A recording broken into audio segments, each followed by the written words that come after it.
بانی P T I کی شفا اسپتال منتقلی کی تیاریاں مکمل کر لی گئیں۔ شفا اسپتال کے ایگزیکٹو فلور کو سب جیل قرار دے دیا گیا۔ اسٹاف کے موبائل فونز کے استعمال پر پابندی عائد کر دی گئی ہے۔ اسپتال منتقلی سے قبل جیل میں بانی کا طبی معائنہ بھی کیا گیا۔ مزید جانتے ہیں ڈان نیوز کے نمائندے طاہر نصیر سے۔ طاہر، بتائیے گا کب تک امکانات ہیں کہ بانی پی ٹی آئی کو جیل سے جو ہے وہ اسپتال منتقل کر دیا جائے گا؟ جی علی، دیکھیں سینٹرل جیل اڈیالہ میں بانی پی ٹی آئی کی شفا اسپتال منتقلی کی تقریباً تمام تر تیاریاں مکمل ہو چکی ہیں۔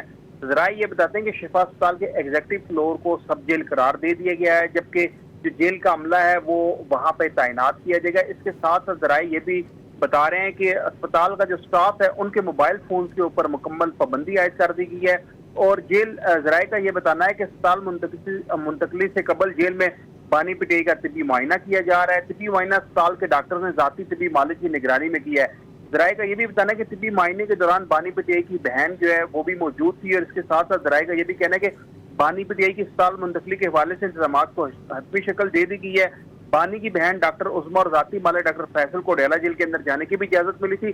ابھی طبی معائنہ جاری ہے، اور ذرائع یہ بتاتے ہیں کہ اگلے 20 سے 25 منٹ تک جو ہے امکانات ظاہر کیے جا رہے ہیں کہ بانی پی ٹی آئی کو اڈیالہ جیل سے شفا انٹرنیشنل اسپتال منتقل کر دیا جائے گا۔ جی بہت شکریہ طاہر۔